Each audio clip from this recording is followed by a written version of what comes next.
Good evening, ladies and gentlemen, and welcome to State of the Onion. We really appreciate your attendance here tonight, and it was great to see so many familiar and new faces. I must give a quick mention first, as quite an important face that's missing this evening. Unfortunately, Ronan O'Houlihan, who some of you may know and some may not know, got a last-minute call to get his, either his left or right knee replaced. So he was really considering actually not doing it and making the event, but I think a few of us just had to tell him to go ahead and do it. So he unfortunately cannot be here. I'd also like to give a quick mention to Philip Barrett, just on your left there, who's actually sketching the event live, and he'll present his drawing afterwards. And we've also got Raf on the right-hand side here, who's going to be recording the event, which there'll be a live video afterwards. With all that being said, I'd like to welcome tonight's first speaker, Scott Lucas. Scott will peel back the US election and what a red or blue wave may mean and the likely policies of both parties. Born in Alabama, although now calling himself a proud Wicklow man as of this year, Scott began his career as a specialist in US and British foreign policy and has been a journalist since 1979 and a lecturer of international politics and American studies in the University of Birmingham since 1989.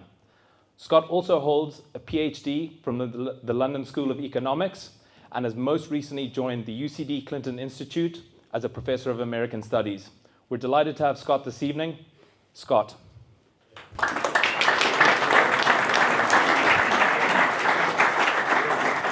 Hey, folks. Clickers here. Yeah, that's what I needed. There you go. Man, he's got us all organized, doesn't he? All right. So I know your first question is going to be, who's going to win, right? I know that's going to be the first one. So I've studied this really carefully. Given the importance of this election to the country, to the world, and to all of us, I think I can finally make a firm prediction tonight that who's going to win. I think it is going to be, again, a Fine Gael, Fianna Fáil coalition with maybe Labour coming in as well. Right, okay. All right. All right. Oh, that's not the one you want to hear about. Sorry, I was making an assumption as a blow-in, right? It's okay. I guess I'll talk more about my native country. But to do that, by the way, Dexter, I can't see you over there. You just jump on stage when we go about 20. No, you're good right now. You're fine. Settle back. But after about 20, because I haven't got a timer on me. So you should know where anybody's coming from, who's going to talk to you. You should know who your investment advisors are and what they bring in there. And so in my case, I'm not from around these parts, as you can tell. As Dexter said, I'm from Alabama, but I lived in the UK since '84. My mom wouldn't let me shed the accent. And what really has shaped me is that I had been a journalist, started off as a sports journalist, actually. So if you want to know about stock car racing, I can tell you about that as well. Then went into academia, but at the start of this century wanted to go back into journalism because I didn't want to wait months or years for something to be published. Things have moved on since then. EA Worldview is where it eventually wound up. This started on the eve of the 2008 election, the first Obama term. It started off on terms of U.S. foreign policy, U.S. politics, but now we work daily and we cover the Middle East, we cover Iran in great detail. We cover Ukraine and Russia. Just before I came to see you, I'm working on a developing story about whether North Korean troops are in Ukraine, if you can get your head around that. We do cover the UK and the B word. Just for me, the B word, like Voldemort and Harry Potter, shall not be named. And we really are trying to weave all of that together by working from the ground up. So what does that mean for the US election? So I'm probably going to make, because the smart guys are coming after me, right? So I'm just going to make maybe 3 or 4 general points in terms of the way I'm looking at it and how it might affect investment, how it might affect portfolios in 2025 and beyond. The first is it is a toss-up election. And anybody who would dare tell you that it is not a toss-up election and they're willing to say, well, this is it, so-and-so is going to win, oops, there we go, then I'll take their money right now. And the reason why it's a toss-up election, to drill down, is I'm just going to set the polls aside for a minute. For reasons I can get into if I get a chance to chat with y'all later, there's a lot of reasons not to treat the polls as a Bible. But I do think on election night, in this curious thing called the Electoral College, where you've got 538 delegates, not the popular vote, 538 delegates determine who wins. That is based on the number of Senate seats and the number of House seats in Congress.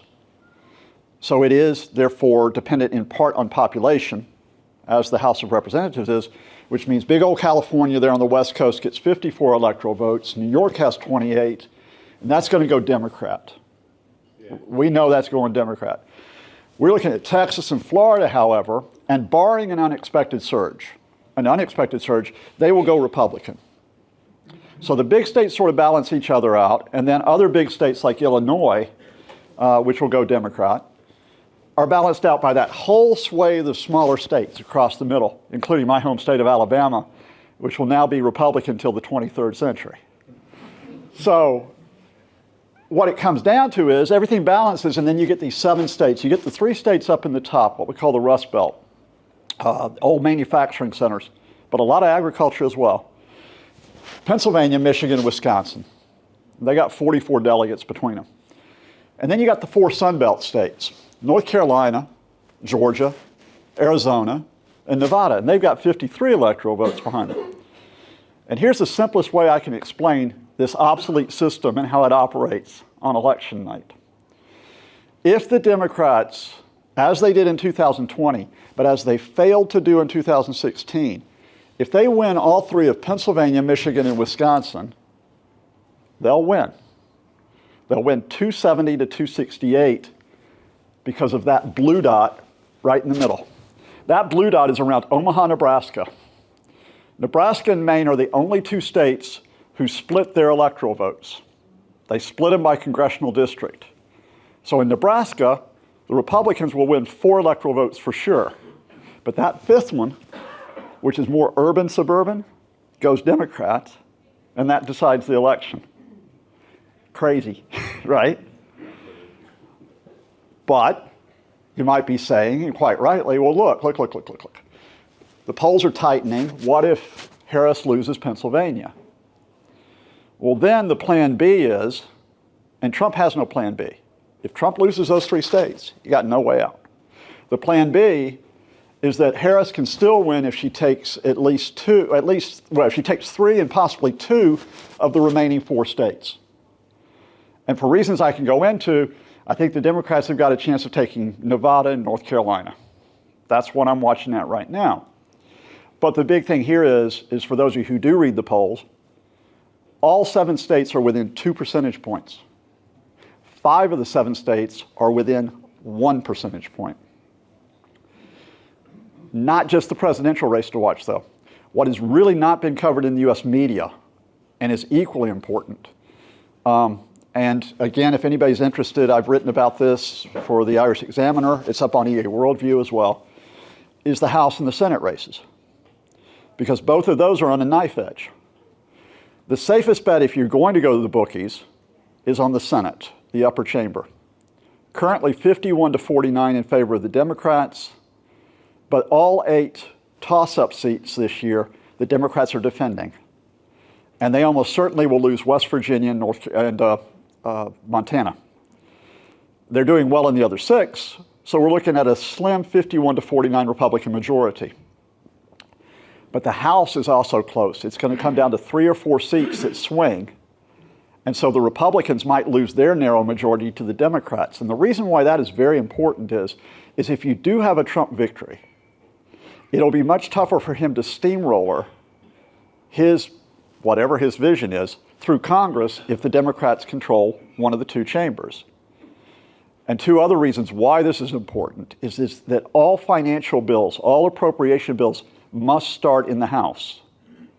So if the Democrats control that, that's going to have a significant effect on the budget process and on other matters related to the economy. And Democrats will be in control of the committees. They'll have the chairs of the committees in the House, and committees in the US Congress are much stronger than they are here or in the UK Parliament. We good so far? We got about 10 left, Dexter? No, you got, 10, 15. 10, 15, all right, we're doing all right then. Okay, all right. My dad's a preacher, so you always got it. You can hear me in the back, right? Okay. So, let's keep preaching and let's talk then about if we were going to go with issues, if we we're going to be rational about this, which way everything can break. On certain issues, the Democrats run with an advantage, and I think key amongst those is women's rights, reproductive rights. If young women who have an obvious stake in this are mobilized to vote because of this, turnout will go out on election day, and watch carefully. And do not underestimate the Taylor Swift effect, by the way. Do not underestimate that, because she is a serious political person. She's smart as a whip, and that intervention was extremely important at the time she made it. And by the way, do you know who's appearing with Kamala Harris tonight in Texas? Queen Bee, Beyonce, right? Okay, there you go, right? So women's rights, you get that, and they're going to be push on that and so on, right? At the same time, the Republicans, using quite a bit of what I would call misinformation, or not exactly appealing to fact, but appealing to feeling, perception, are going to play on economy and immigration. Now, if I was going to go as someone who went with facts, I could tell you that the headline inflation rate in the United States, which was 9% in 2022, is down below 3% in 2024, which is why the U.S. is a very good, appealing place for investment these days. I could tell you that immigration is down across the U.S.-Mexico border, is down 77% this year, 77%. And that in early 2024, the person who torpedoed the border security bill, the most significant bill for decades that would have come through the U.S., was Donald Trump. But the U.S. media don't focus necessarily on facts. They focus on what people feel. And because people feel the post-COVID shock, which continues, that's where you go in terms of, will that break for Trump? But issues like health care, because Trump will try to rip up the Affordable Care Act, what we call Obamacare, that's in the mix. Climate change is in the mix for some people. Some people do pay attention to foreign policy. We've got the Middle East conflict, which in a very specific case, the case of Michigan, which has the U.S.'s largest Arab American population, could be influential. We've got Ukraine, Russia, which is, do you know how many Polish Americans there are in Pennsylvania? 790,000. There are 700,000 in Michigan. There are almost 500,000 in Wisconsin. Do Polish Americans vote for the Democrats because of the belief that Trump, in fact, he will, because Trump will abandon Ukraine? What I'm sort of laying out to you is you run all those issues out, and you add on top of this the issue that one of the candidates is a convicted felon who tried a coup attempt in January 2021 and has promised retribution on day one if he gets back into the White House when he acts like a dictator. His words, not mine. And who said this past week that he will use the military against enemies within, which adds another layer, which is the U.S. military, which you might actually think is usually breaking conservative. His former White House Chief of Staff, John Kelly, said earlier this week, I don't know if you saw it, Trump fits the general definition of a fascist. He went there. I won't use that word. It's so loaded. He went there. The former head of the military under Trump, General Mark Milley, said the same thing. He is fascist to the core. So the threat to the U.S. system is in the mix. Ooh, that's optimistic, isn't it? What I'm playing out to you here is you've got so many different variables on the issues, and you've got so many different variables on constituencies. Do young men come out big for Trump? Young women for Harris? Do older voters start to swing away from Trump? And there is some anecdotal evidence of that. Does Trump gain amongst black men? And that they certainly believe they are. The Hispanic vote, which is very layered because it's Cuban, Venezuelan, Mexican, Central American, which way does it go, right? But the problem with all of this beyond it is this election may not be decided on issues. It may be decided on spectacle, on the circus bit of this. It is now quite common in American politics that whoever grabs the news cycle is the one who is in the ascendancy. So I dare say that you may not have heard in this US election really serious discussions of where interest rates will be in 2025. Anybody note that that's come up? No. But how many of you heard that Haitian immigrants may be eating your cats and dogs?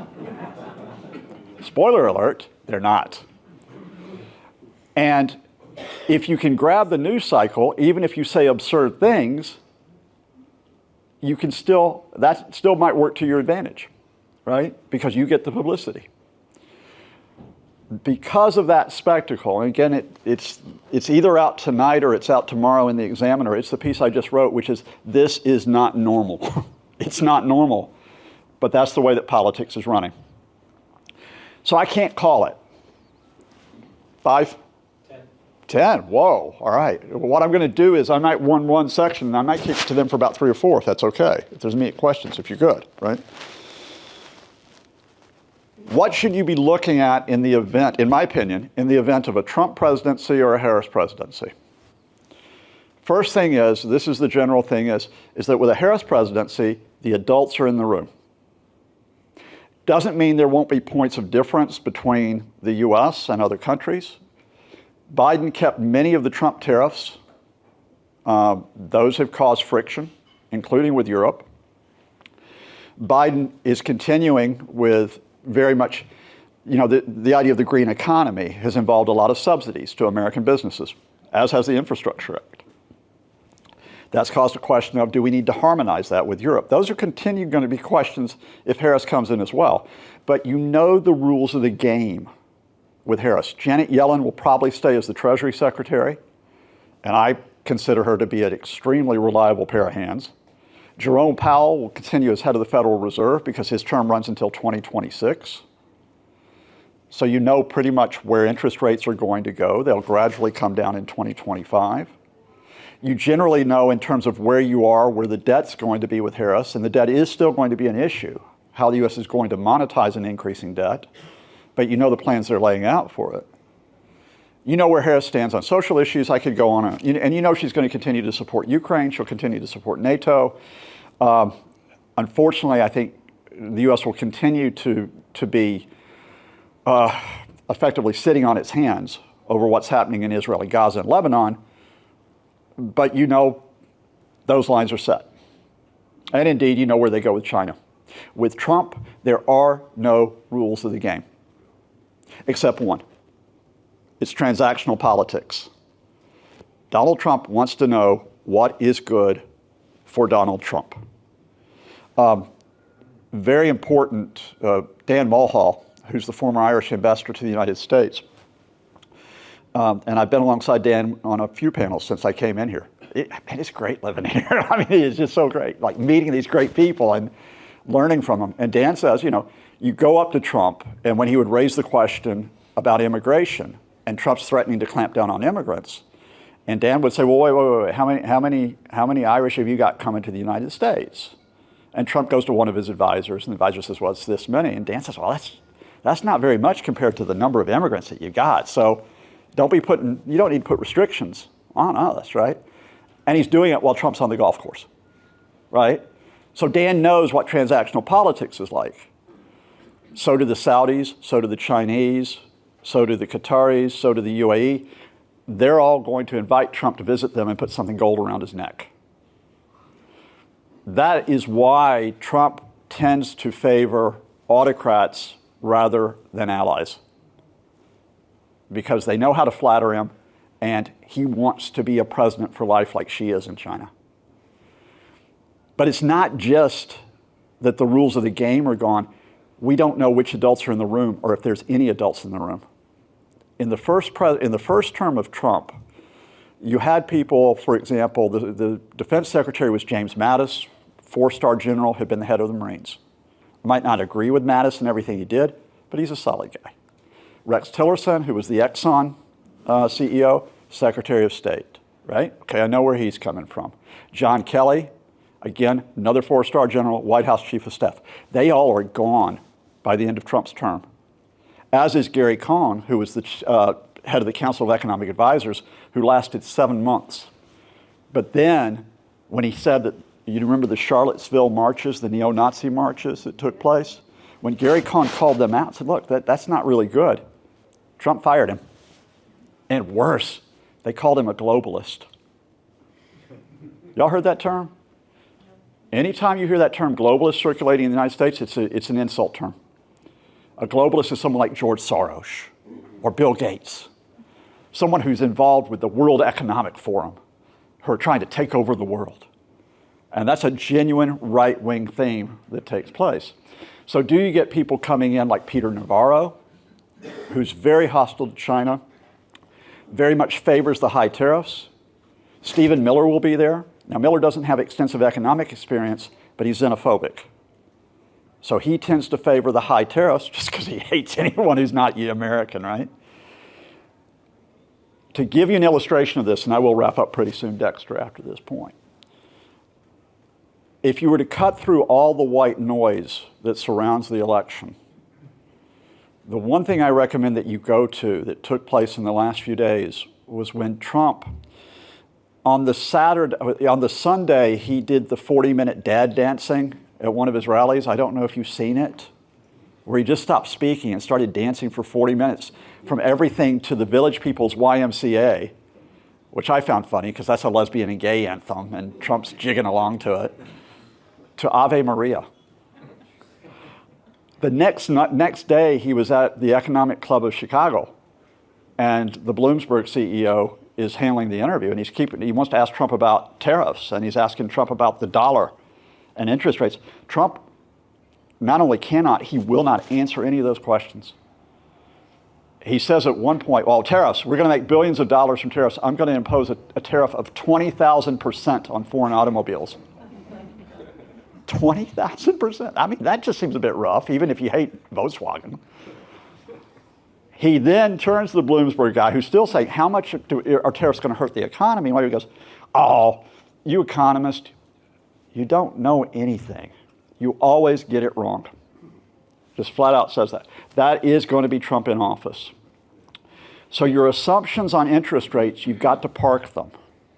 Your assumptions on U.S. small caps, which have been very good in terms of investments in recent years, you gotta talk to the advisor about it in terms of what happens, because small caps benefit from all the Biden legislation, like the Infrastructure Act, the CHIPS Act, the Inflation Reduction Act, what we used to call Build Back Better. All that money is currently flowing through the economy because federal programs take years to implement. Trump has said he's going to roll back those programs. If you're in tech stocks, you're probably secure in 6 of the Mag 7. The one where you may not be secure, and I'm going to ask smarter guys to talk about this, would be Tesla. Because Tesla may be compromised because of Elon Musk now operating more as a political operative. If anybody wants to make $1 million, tell him you'll vote for Trump, all right? And that apparently he'll hand it out to you. Acting more as a political operative than as a CEO. Markets generally do not like unpredictability. They generally do not like instability. So both as individuals and Ireland as a country and Europe, especially Europe and the EU, have got to make planning for a Trump presidency to try to limit the exposure, that possible exposure to instability. And I'll leave it at that point, and thank you all so much for listening.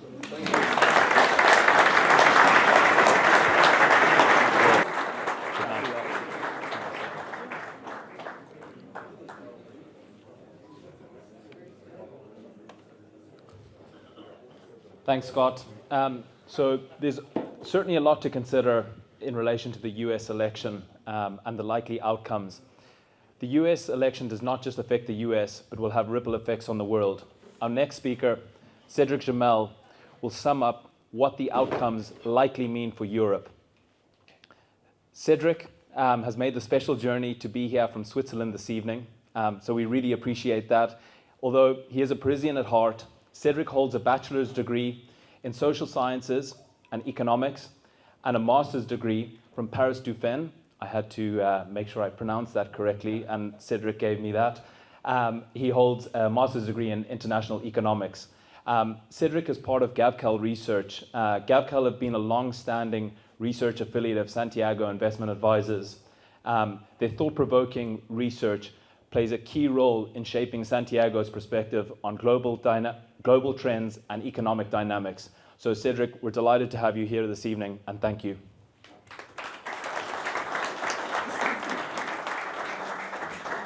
Thank you very much, Dexter. I'm delighted to be here as well, and to give you a bit more personal color on myself. So I was born and raised in Paris.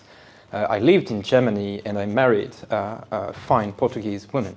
So I like to think this gives me sort of a unique perspective to understand European issues. And I have been the European guy at Gavekal for the past 15 years, through the GFC, the Euro crisis, COVID. So I've been looking at this type of issues for a long time now. So what I thought I would do is to start with a couple of economic data and trends about the European economic relationship with the US, and contrasting that with China as well, because a question that comes up a lot these days is, in the global competition between the US and China, does Europe have to choose between the US and China? Well, when you look at the economic data, it's pretty clear that they can't be an equidistant, they can't be a choice. The European economy is much closer to the US than it is from China. It might seem a bit obvious for you sitting here in Ireland, but it is a point that is absolutely true for most of the rest of Europe, most continental Europe. So what you have on this chart, on the upper panel here, is trade, import plus export with the US, with China, as a share of GDP. Today it makes about 4-5% the US, 4% for China. It's declining a bit. So you will think that it's about more or less the same weight. I'll come back to that. But where it's already pretty clear on this chart that the relationship Europe with the US, Europe with China is unequal is when you look at foreign direct investment. The bottom pane here shows you the stock of inward and outward investment, Europe to the US and Europe to China. And I voluntarily put the two series on the same chart for you to see the difference. Stock of FDI with the US, it's around 30% of GDP. It's fluctuating on 30%, 40%, but it's at that level. Stock of FDI with China is more or less around 5%. So it's a very important point to keep in mind. Now, going back to the trade flow, there are a couple of nuances to bring to this chart. The blue line, China, it's first and foremost a Germany story. Germany on this chart would be much higher than that, around 7% or so, and it is tilting the European average and the European aggregate much higher. The US is quite different. The US is much more proportionally spread across most European countries. Most European countries have big amounts, several percentage points of GDP in trade with the US. So this makes this relationship more important. This brings me to the more recent period and the second nuance I will bring to the trade flow. The European trade relationship with the US is much more profitable to Europe than the European relationship with China. And this is illustrated by this chart. The red line shows the trade balance Europe with the US. The blue line shows the trade balance Europe with China. And as you can see, Europe has a pretty sizable trade surplus with the US, whereas it has a trade deficit with China. And this brings me to more cyclical aspect in the recent period. When the trade contributes to economic growth, it is when you have changes in the balance. So the trade balance will typically contribute positively to economic growth when it is growing, as is the case with the US today. It will contribute negatively when it is declining, as it is with China today. So again, going back to my point, it's very important to make these distinctions. And I would add the point, since we're here in Ireland, of course, Ireland and the Irish economy is on a league of its own. This is, the Irish economy, its share in EU inward and outward FDI with the US, in EU trade with the US, and the share of Ireland in the EU's GDP. And as you can see, when it comes to the economic relationship with the US, Ireland is really punching above its weight. I think it's useful to recall some of its figure here. Obviously, this has a lot to do with US multinational, US investment here, and the use of contract manufacturing. But the point I wanted to make is that, despite that, even if you account for the role of Ireland, you remove Ireland from this chart, it pretty much looks the same. The direction is the same. The trade surplus of the European economy with the US is expanding. It has been expanding over the past 3 years, which is even more extraordinary for me, given that a pretty sizable energy deficit has developed due to the fact that the US is now Europe's second largest supplier of natural gas. This is what you see, the orange part here. So even though the US is now selling a lot of natural gas, expensive natural gas to Europe, Europe has still managed to grow its overall trade surplus with the US.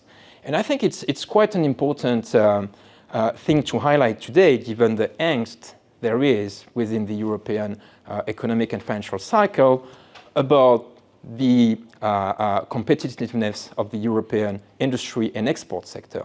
That angst is pretty much rooted on, one, the energy shock, two, the China shock. But when you look at the chart like this, you see a couple of things. You see that actually European exporters are still looking pretty competitive with the US. You see that over the recent period when domestic demand in Europe has been compressed because of inflation, because of higher interest rates, the US consumer has proven to be a formidable consumer of last resort for European products. And this is what is probably going to be at stake after the US election, which brings me to the couple of scenarios we can envisage for after the election. So when you try to explain how come is it that the European trade surplus has grown with the US, you essentially have three different factors. The first one is that US demand has simply been very strong. The US consumer has a formidable spending appetite. This has been boosted by the use of fiscal accommodation in the US, first factor. Second factor, the US dollar has been very strong. So this is making European export more attractive on a price basis. And three, US trade policies have been asymmetric and favoring Europe. Because as the US trade policy are trying to close the US market to Chinese imports, they are not trying to close US market to European import in the same way.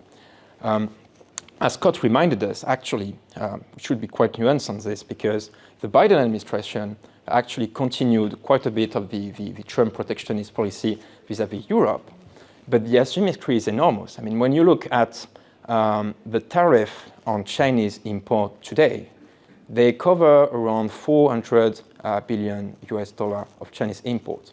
The tariff that both Biden and Trump have added on European imports are covering around $7 billion of imports. So the difference is quite significant.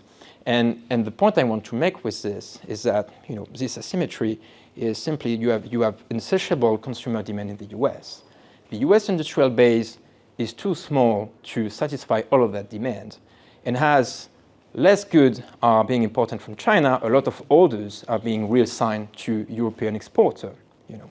So this brings me to how could this factor change after the US election? So of course, I don't know who is going to win.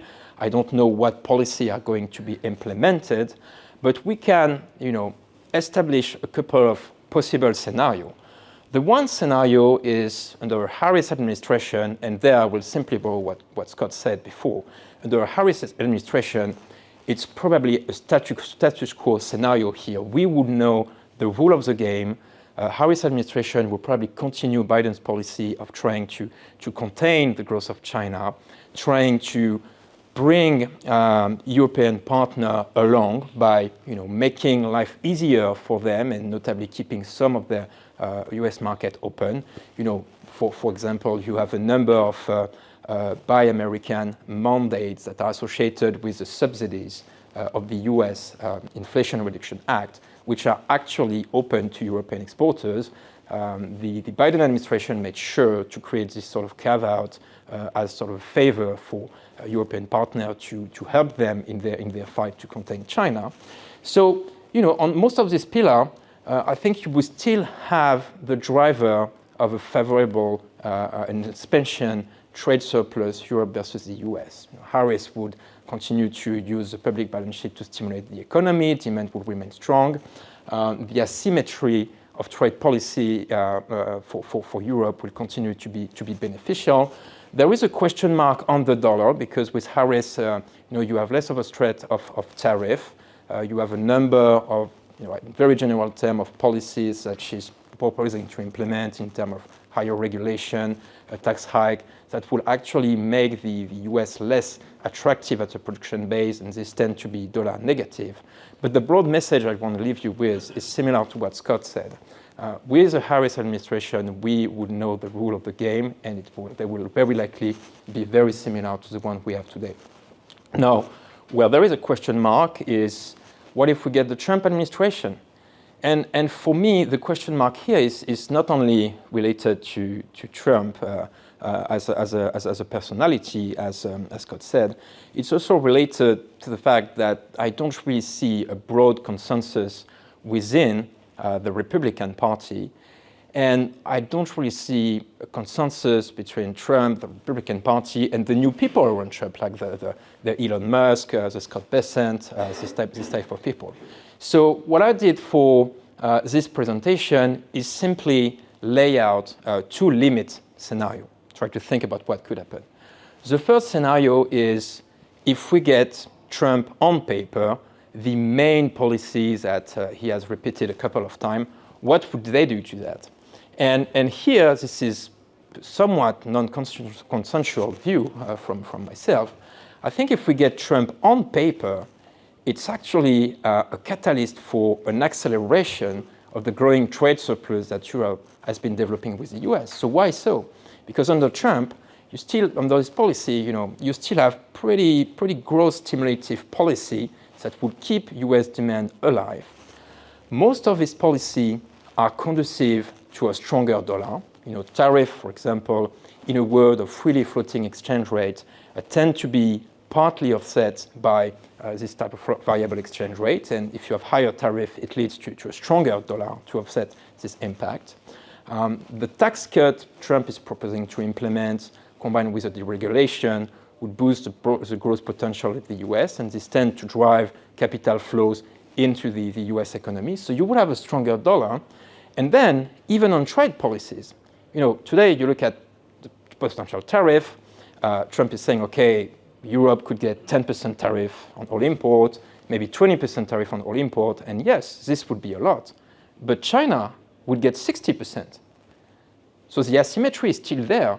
The asymmetry is still there with a US production base that is not capable to satisfy the entire consumer appetite here. So it could very well be, in this scenario, if you get the Trump on paper scenario, that such policy are actually conducing to the opposite of what Trump wants and end up feeding the European economy, notably the exporter. So now that's sort of the positive scenario. But you also have the alternative scenario, which would be one where Trump is actually serious about recreating a US industrial base. And if he's serious about that, it's pretty clear that he needs to do something to weaken the dollar. From a macroeconomic standpoint, you can't recreate a strong macroeconomic base if your currency is too strong. So could he do that? As I've shown before, most of his policies are conducive to a stronger dollar, but there are options he could find to weaken the dollar. One option would be a type of deal similar to the Plaza Accord we had in 1985. This was when the US sat down with Japan, with Germany, to agree with them that they would revalue the currency and so weaken the dollar. This might seem a difficult scenario, but it's one that seems to be thought through by some of Trump's close political advisors. There was an interview this summer of Scott Bessent, who is a well-known hedge fund manager in the US, to speak to Trump. And he was actually asked this very question by a very smart journalist. I mean, how do you rebuild the US industry with a strong dollar? And Scott Bessent said, the tariffs are actually a negotiating tool to bring China, to bring Japan, to bring maybe Europe at the table. And when we bring them at the table, okay, what should we do? So the journalist actually asked, you would do a Plaza Accord? And Scott Bessent answered, no, you mean a Mar-a-Lago Accord. And it was very interesting. Mar-a-Lago is where Trump House is in Florida. But you hear that and you say, oh, okay, so they are actually thinking about that. They have a name for it. So it was an important point. This could be an avenue. Another avenues, maybe more easier done here, would be simply to undermine the Federal Reserve credibility. Jerome Powell mandate ends in the middle of 2026. It could be replaced by a political lackey who would basically follow what Trump would be saying, undermine dollar credibility, and weaken the dollar that way. So this is one of the possibility for the dollar. And something is, if Trump is serious about recreating the U.S. Industrial base, he will also most likely not only target tariffs as a policy, but also non-tariff barriers, local content requirement. And this is where it would be really a more dangerous scenario for Europe, because I think a lot of the European companies will seize the opportunity if they actually offer them very sweet deal to move production from Europe to the US. And this is how, this story of trade with the US benefiting a lot exporters and through trickle effect the rest of the economy. This is how this story could be broken. Now, to finish, I also want to say something about what European policymakers could do about that, because there was always this vision that Europe is a bit naive, is stuck between these two blocks, so could they react? And there we've seen a couple of interesting change within the European leadership. So this is simply a picture of the new European Commission College, but this is one I find very interesting because you see that the structure is more vertical today, and it is more linked with the major European capital. The big voices like Thierry Breton, the former industry commissioner, Margrethe Vestager, the former competition commissioner, have all been removed. And the vice presidency position have been given to political close advisors of the president of prime minister of France, or Italy, or Spain, or all of the big countries here. So this, for me, was a very clear signal that the European Commission is increasingly evolving from being the guardian of the rule, the guardian of free market, free open market, free competition, toward a role where it seeks to do more real politics. And there, this is what I want to finish with, what Europe can do against a more adverse US and also China. On the defense side, I think Europe is starting to develop a foreign economic policy.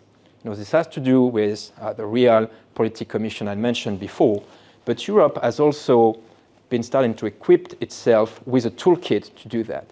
One very interesting bit is the anti-subsidy investigation against electric vehicle import from China, which was launched ex officio.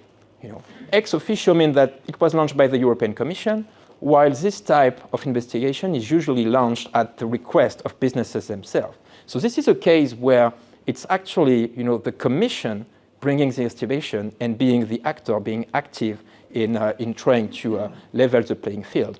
And the EV case is just the tip of the iceberg, because right now the European Commission has 59 different investigations running on different types of products, not only in China, but also with other countries. So that would be, foreign economic policy. It's something that's being developed. It's something that Europe can use.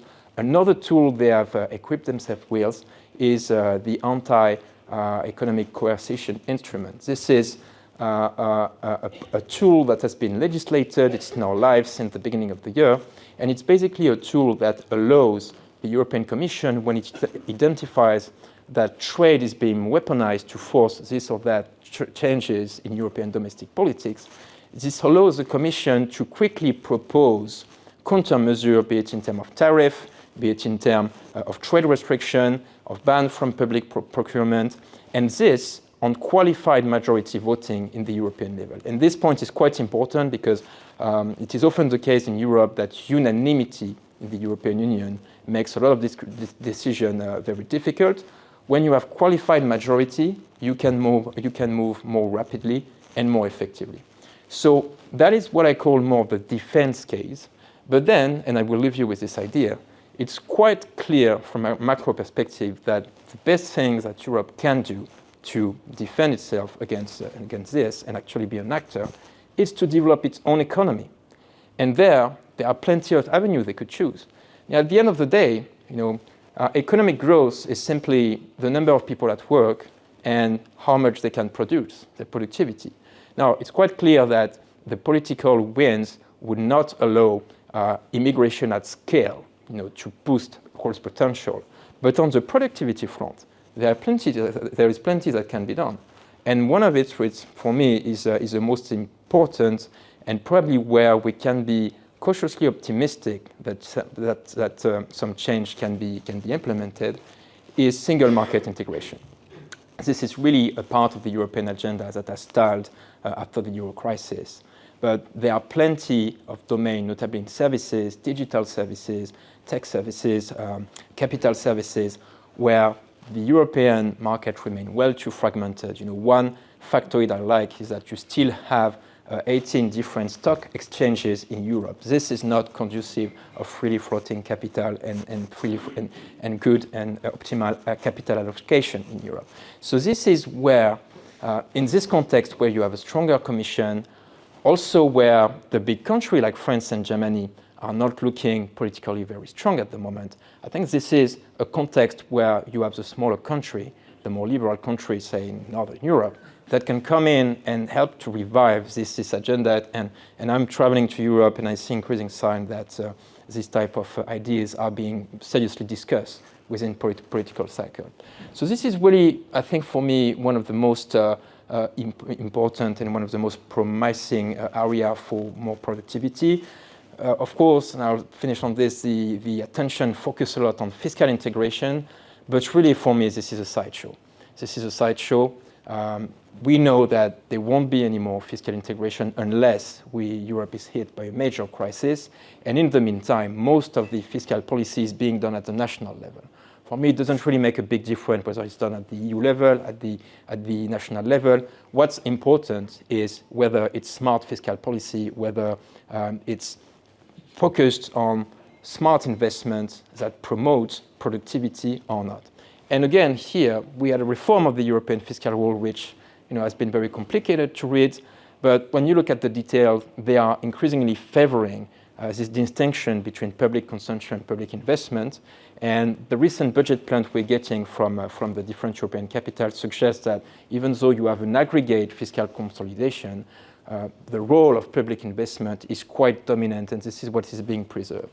So I just want to leave you with this message, a bit more optimistic about the European ability to navigate a complicated geopolitical environment through not only more real politics, but also some development in the domestic market, which today may look a bit optimistic, but which I'm increasingly confident we will get in the coming years.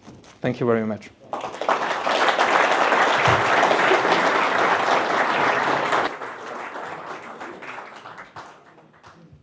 Thanks, Cedric.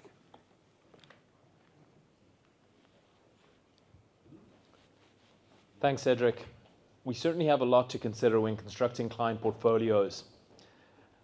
Our third speaker, our very own Chief Investment Officer, the brilliant Neil Osborne, will discuss how we assess the many risks when constructing client portfolios.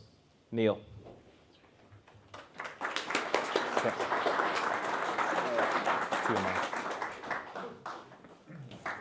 Good evening, everyone.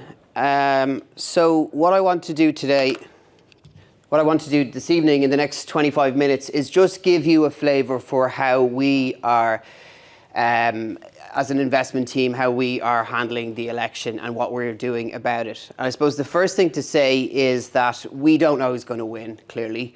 We don't have any edge in that. So the last thing we're going to do is say, we think Trump's going to win, so buy these stocks, or we think Harris is going to win, so buy these stocks.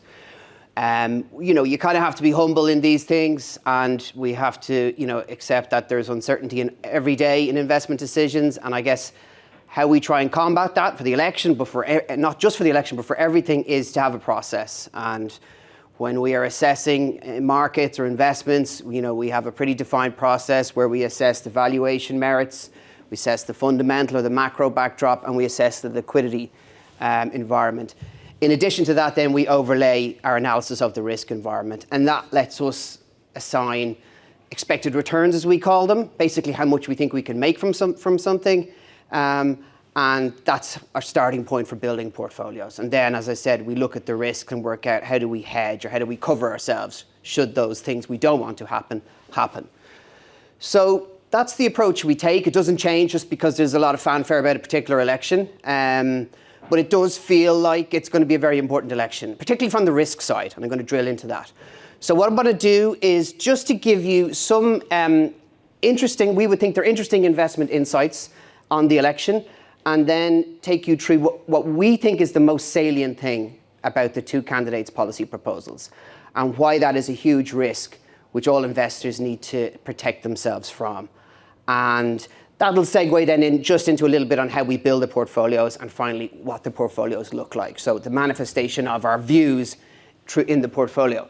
So this slide here, just an interesting one. So does it matter who's in power?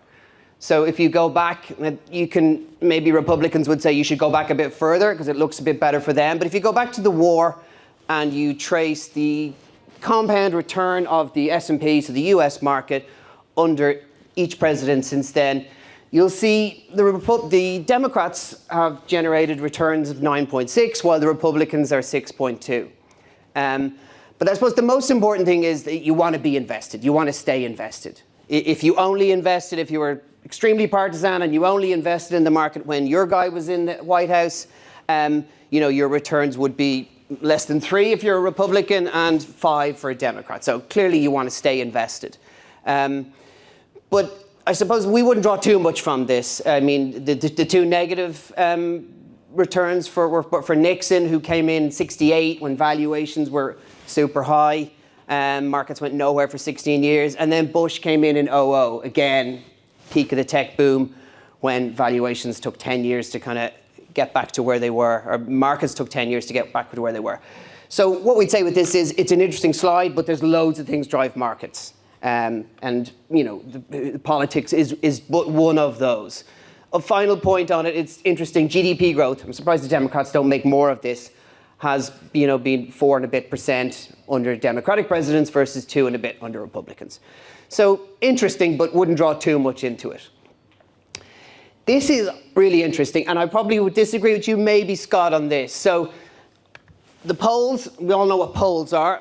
They're basically a toss-up. So I ran that one at midnight last night, and they come in, update them as soon as they come in. They're pretty much all 50-50. One is a little bit one way, one is a little bit the other way. But these days, there's different ways you can access or you can play a view on markets. So you can bet, but prediction markets have seen a huge proliferation in the last few years. So now you can go and trade a contract in Trump. So you can see there he's trading at 60%. So that means I can buy that at 60%, like a stock. And it either matures at 100 if he becomes president, or 0 if he doesn't. If he has a great run overnight, that could go up to 65 and I can sell it and I can make my 10%. So it's very like a stock. But why I'm showing it is the gap is very unusual. Well, it's not unusual, it's very surprising, because that information is not being reflected in any poll. But it's quite a sizable gap. And again, if you look across different prediction markets or different betting odds, it's pretty consistent. It's 60, 62. So if you think that's wrong, you just sell the 60. And if it is a toss-up, on average, if you do it enough times, now I know there's only one election, but it would, you would make money. So it's just interesting because there is, polls are subsets of the information in that, and not the other way around. And, as someone who looks at prices of shares and investments all day, you learn to respect the information that's in prices. Prices are pretty smart. They suck all the information they can into them, and they find a level at which, buyers and sellers match. So that's why I would respect the 60 and think Trump's odds are maybe a bit higher than people think. The other thing that's quite interesting is, and Scott, you mentioned it, the makeup of Congress. So obviously the presidential election is the one that gets all the interest, but there's a House vote and there's Senate elections. So again, if we were to look at our prediction markets, the Senate is 80% Republican, 80% chance Republican, and the jumping ahead here, and the House is literal toss-up.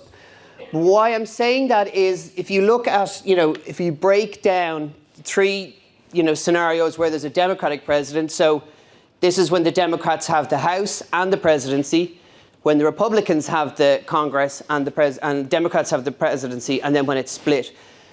You can see on both sides, i.e. when there's a Republican president or when there's a Democrat president, the highest returns for equity markets, which is what that measures, have been when there's been a split Congress. In other words, when the House and the Senate are different parties, which is interesting. So you could argue markets like that because it probably puts a check on any one president driving through an agenda that mightn't be in the interests of corporate America. So that's probably not something to fear. And if we were to just look then at the different combinations and how they might look, so there's been lots of talk of a red wave. So in other words, Republicans taking the presidency, House and Senate. So that's about 44% now chance of happening. So you can see it's had a big surge in the last couple of weeks. And at the same time as that, we've seen big moves up in bond yields. So there is a sense that if you run the numbers on Trump's policies, they're going to be more inflationary. Harris's are going to be inflationary too. His are going to be more inflationary. And they will also lead to more growth. So that's probably what's driving up the bond yields over the last few weeks. But it's gathering steam, and it's nearly a 1 in 2 chance. The other ones, as you can see, are all pretty small chances, but not something to fear. From a market's perspective, it's probably good if there's a split Congress. Having said that, if you look at Trump's three big points on his agenda, the tax cuts, he needs Congress approval. The tariffs, he doesn't. He can push those through himself. And restraining or restricting immigration, he can do that himself. So he doesn't necessarily need to get the red wave to get things done, though obviously he would like it. So that's just some interesting points on the election and the potential for different combinations. So now we're moving on to what we think is the most salient thing about the election. You go through the two policy documents, you go through the two things they both have prioritized for their next 4 years. And there is no mention. The dog that is embarking is any policy to tackle, huge deficit levels in the US and only growing. So just to explain this, the red line is the unemployment rate going back to the war, and the blue line is the deficit. So typically, deficits are used counter-cyclically. So you get a recession, people get laid off. To offset the pain, you spend some money. You borrow money and you spend more than you take in. So deficits go up. The shaded areas, if you can see them, are recessions. So typically around the shaded area, the red line goes up, as in unemployment goes up, and then deficits go up because they spend money. And then they come back down as times get better. So the two green circles are just showing times when there wasn't recessions and deficits still went up. And the first was the Vietnam War, and the second was the Gulf War. So clearly war has a big claim on the government purse strings. So outside of wars and recessions, you generally don't see the deficit going up. But in the last 15 years, or the last 10 years, certainly since Trump got in, basically. So as I said before, generally deficits are counter-cyclically, but Trump decided to just spend anyway. Now, the red line spiking up in 2020 is obviously COVID. And Biden got into power then 4 years later, and he decided, I'll do the same. So it's created that green gap at the very end. So we've got 6% budget deficits, and you've got unemployment 40-year lows, just off the lows. So pretty strong employment picture in the US and massive deficits. And no one wants to tackle them. The electorate doesn't, Trump doesn't, Biden doesn't. So this has to have consequences. And, you know, obviously collective deficits are additive to debt. So this is the US debt pile. And again, we're being, you know, favourable to here by removing debt that the Fed buys from the Treasury. So that's skullduggery, where they kind of just print money. So this is just net debt. So at the moment, it's about 100% of GDP. So it's the same as GDP, 28, 29 billion. And this is the Congressional Budget Office's forecast for where that's going to go over the next 10 and 20 years. So right up to, you know, 160, 180% of GDP. So clearly that's not a good thing. And, you know, nobody wants to do anything about it. There is political polarization between both sides, except when it comes to the deficit, except when it comes to debt. So, you know, this is what we think is the most important thing. Fiscal profligacy will continue regardless of who wins in a couple of weeks' time. The Congressional Budget Office, the graph I just showed, they've estimated that the deficits will be about 2 trillion a year for the next 10 years. So another 20 gets added on to debt. And then when, you know, the Penn-Wharton budget model has modeled the two plans of Harris's one and Trump's one, and said when you net off growth and when you net growth with the extra debt that's going to be needed, or the extra deficits, you need to add another 4 billion. So long story short, you know, there's going to be 25, 26 billion of debt added on to the US over the next 10 years. And it does seem an intractable problem. If you drill into the components of the costs, it's very hard to see how they can make any meaningful inroads into any of them. So clearly demographics are very unfavorable in the US, so the healthcare budget is going to be, the health spending is going to be very hard to tackle. Similarly, entitlements, Trump doesn't really want to tackle those anymore. Ever since Paul Ryan left, nobody on the Republican side really wants to tackle them. In fact, Trump is sort of leaning into the people who get entitlements now, and they're more of his base than they used to be. So that's not really up for grabs. Similarly with defense, Democrats used to always talk about cutting defense. They've sort of changed their tune on that as well. So it's just, and then interest cost is the one that's spiraling now. So whatever way you slice and dice it, it's intractable. It's going to be very hard to do anything about it. So then you have to think, well, where does it end? Well, what can they do about it? Reduce costs, it's very hard to do. Like a big AI-driven productivity boom would probably be the thing they would want the most. If they could get productivity gains ahead of inflation, that would be really good. Austerity is not going to work. And also, the financialization of their economy would restrict that, because, you know, the stock market, if you overlay their capital gains receipts and stock markets, you know, it's like one line. So if stock markets fall as a result maybe of austerity, the capital gains inflows will massively fall, and, you know, that will just be a negative spiral. So the solution is probably, or the resolution, or how it ends, is probably financial repression, where they control bond yields, they control the yield curve, they artificially suppress it like they've done before. Or the one we think more likely is they monetize the deficit. So basically the Federal Reserve just buys it. Or they force banks to buy it. They issue short-dated bills and credit providers buy it. And that's basically monetizing the deficit, as opposed to, say, you know, a pension fund or an investment fund buying it. It's basically just, you know, literally pressing a button and printing money. So, you know, as this slaughterhouse meme shows, from the point of view of, you know, it's not the cow wondering which is the difference between which one is the exit and which one is the slaughterhouse.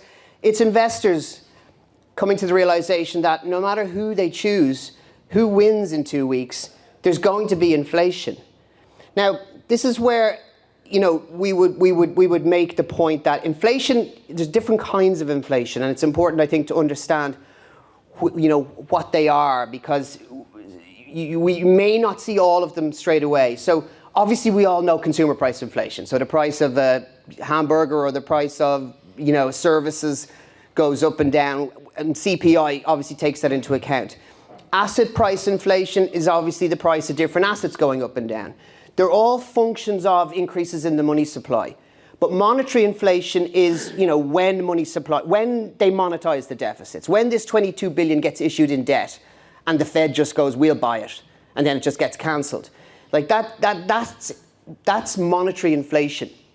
So our big thing is you've got to have hedges, monetary inflation hedges. Not necessarily consumer price inflation hedges, but monetary inflation hedges. So gold is not actually a great consumer price inflation hedge, but it's a really good monetary inflation hedge. So I think the best way to think of that is other forms of money, so non-interest bearing forms of money, like Bitcoin even, gold, to a lesser extent silver, because that's not quite as its monetary credentials are not quite as strong as gold because it has a big industrial use. But gold is going up for these reasons, we would argue. Gold typically traded in lockstep with real bond yields. And then when Russia invaded Ukraine 2.5 years ago, that changed. And that's because obviously the dollar became weaponized and, countries realized my dollars can get confiscated at the flick of a switch. So since then, gold has just, it took a few months, but since later 2022, gold has been very, very strong. And now these issues have come to the fore, and we just think it's so well underpinned here.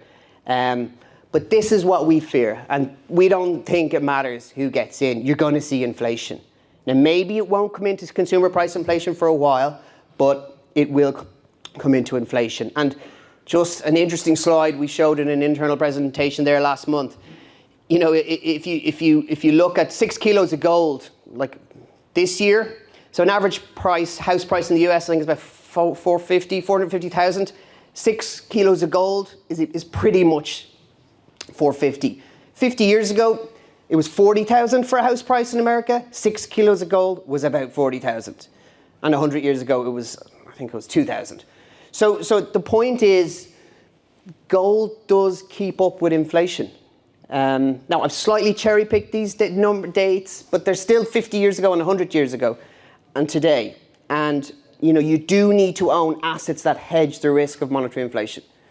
Because the real issue is the denominator, so let's call it the dollar, that is just really weak. And maybe your asset goes up, but the denominator is weak because we're debasing money. Paper money's been debased so much. So that's that's the most important thing we're seeing from our most important finding or conclusion or analysis from the election and the policies. And just to hone in a little bit on risk. So I mentioned risk a few times. So some of you will have seen this before.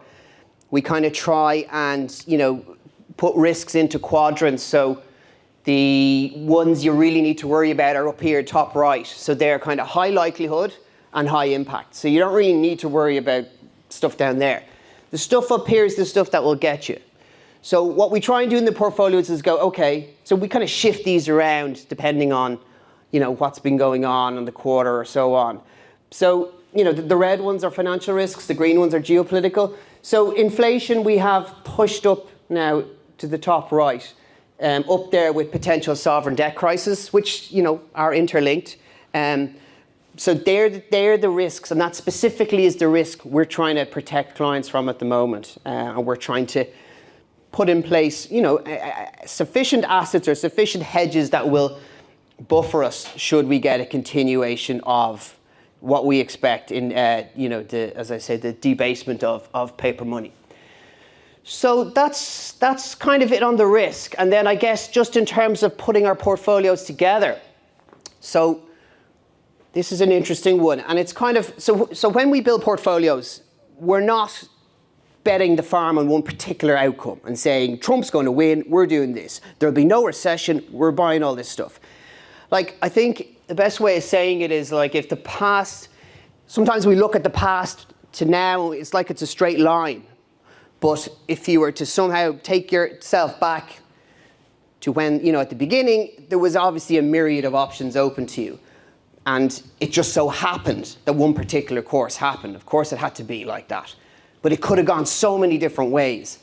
So, and similarly, if we're here now, looking forward, and this could be in life, it could be in investment portfolios, it could be on economic outlooks or stock market outlooks, there's so many different things can happen. Like from the point of view of portfolios, we kind of think about this. So we're quite different in some ways, and in the sense that, the traditional approach to managing money for a balanced investor would be a so-called 60-40 portfolio. So you've got 60% in equities, you've got 40% in bonds, and it's done really well for the last 40 years. And I kind of try to use this chart to sort of explain what I'm thinking. So if you go back 40 years, so back to 1982 or 84, like to the early 80s, it was a phenomenal time to be in that 60-40. So your 40 is bonds. It's amazing. Bond yields were 16%. And then they spent 40 years falling. So in other words, prices spent 40 years rising. Inflation spent 40 years falling too. So Volcker finally tamed inflation. So that was a phenomenal tailwind. Equity valuations were really, really cheap in the early 80s. So you had that too. Peace, if you look at debts, civilian debts from conflicts, it's been, the last 4 decades, okay, it spiked up in the last 2 years, but the previous 40 years were extremely low. Similarly, you had China joining WTO, 1 billion people moving from the farm to the factory. So you had all these disinflationary impulses, you had cheap valuations, you had high growth, you had a phenomenal period to be 40% in bonds and 60% in equities. And when inflation is under control, equities and bonds are a fantastic combination. So the bonds respond to any growth weakness, like disappointing economic data, and the equities will do the opposite. So the equities will zig when the bonds will zag, and it's exactly what you need because you get a smoother journey over time. But when inflation becomes an issue, bonds and equities go up and down together because neither like inflation. So we strongly don't think you should have any meaningful amount of bonds in your portfolio now. Number one, the yields are low, low relative to history. Inflation is a very, very real risk, and the hedging properties just aren't there. So for the portfolio of the future, for the next 20 years, for the next 30 years, you've got to build it very differently to the one of the last 20 years. So we try and look at different scenarios, when we're trying to build the portfolios, and sort of, put in place assets that will do well, play the percentages, assets that will do well across the different scenarios, and then augment that, if you like, with assets that will protect us if those risks do manifest, like, for example, the inflation, which we think is a serious issue. So what drives those outcomes? Well, it's going back to the same stuff, the things that drive our process. So putting it all together, what does our balanced portfolio look like? So this is a sort of a stylized version, but so the 40%, so again, I'm sticking with the 60-40. So the traditional approach, 40% in global bonds or US bonds or European bonds, absolutely not. They have been, I don't know what they are exactly, but maybe 15% off their highs of 2 or 3 years ago. So you need to own different things in the preservation bit. So we segment again. Preservation assets are the ones that will, that will perform when the equities disappoint or when growth disappoints. And then the growth assets are obviously equities or equity-like assets that will give you the economic growth. It'll be geared into economic growth. So within our preservation, which are the assets that are trying to, as I said, do the work if equities disappoint, but they should give you an absolute return every year anyway. They're not just there to deliver when equities fall. So we kind of break it into 4 cohorts. So gold and silver, we are very bullish on gold. Silver to a lesser extent, but silver's performed better over the last year. And then we do like there's so much dislocation going on in the world right now. So you don't need to just own equities to play it. So absolute return funds can play a lot of these dislocations by perhaps, being long or owning a particular sector or a subset of the market that's cheap and shorting one that's not cheap. And these ones work quite well. Similarly, the Dunn Trend Fund is one we've been buying only in the last couple of months. And trend strategies not enough clients have trend strategies in portfolios. They have better characteristics than fixed income over time, almost as good as equities. They tend to deliver every time equity markets have a meaningful fall. So these are the kind of things we're buying. And again, like in 2022, when bonds fell 20%, they were up 20%. Not GMO, but the other two, they did really, really well. So they deliver when you need them. So we feel strongly these are the kind of assets to own. It's not that we don't like all bonds. We don't like G7 government bonds. But we do own some of, corporate bonds, spread products as we call them. So the three of these. So European bank debt we like specifically. Short duration high yield we like. And Morgan Stanley have a great debt fund which we do like, which is emerging market debt. So, you get a yield of maybe 8 from the three of those. You get the absolute return funds, which should do the business when you get a disappointment in the equity market, when you get a tail risk happening, when you get Israel bombing Iran, when you get something really bad happening that's going to drag equities down 20, 30%. And then the precious metals hedge a number of risks, but the main one is the one I pointed out, which is the risk of monetary inflation, which we think is a very serious risk. And then we really like the yen as a sort of a cheap tail risk. It's been a volatile currency, but it tends to perform very well when you do get a tail risk event. And it's also extremely cheap. So we have a small allocation to that. So that's what our preservation assets look like. Whether there's an election or no election, that's what they'll look like. And then just finally on our growth assets, so how we think about the equity space.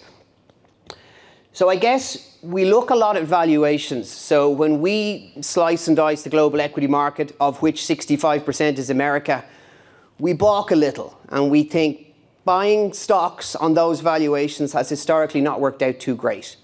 So we have a smaller allocation to the US than other people would have. But we see value in different places. I mean, if you look at aggregate market valuations, they're quite expensive. But if you slice and dice the cheap end and isolate the cheap sectors, cheap regions, you can find good value. And we're finding it now sector-wise in European banks, which we still think are very attractive, particularly the Spanish and Italian guys. We've liked the oils for a few years. They had a great 22, been disappointing for the last year. Excuse me. We like global healthcare for growth. And we're really big on miners. So we've small allocations so far with uranium and gold. So gold prices done really well, but gold mining stocks still look really cheap. And I think in the new year, we'll probably make a much more meaningful move into the mining and materials sector because, again, we're in a different regime now. We're in an inflationary regime. So maybe we have to look back at the 70s. Maybe we have to look back at the 40s to see the kinds of things that did well. And hard assets is a big theme we like. So energy fits into that. Mining fits into that quite nicely, as does infrastructure. And then regionally, we like Europe. We like Japan. We like emerging markets. We've smaller allocation, as I keep saying, to the US than most people would have.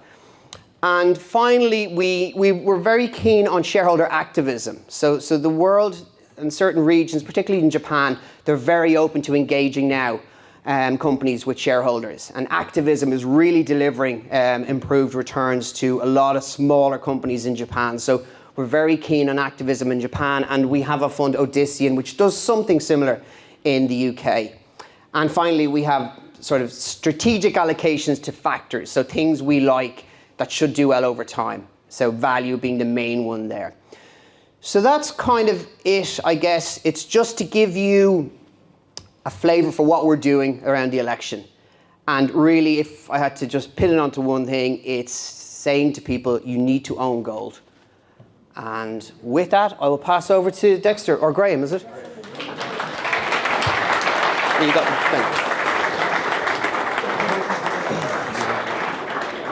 So before, well, that was the state of the onion, and before we go from, what, is it working? No?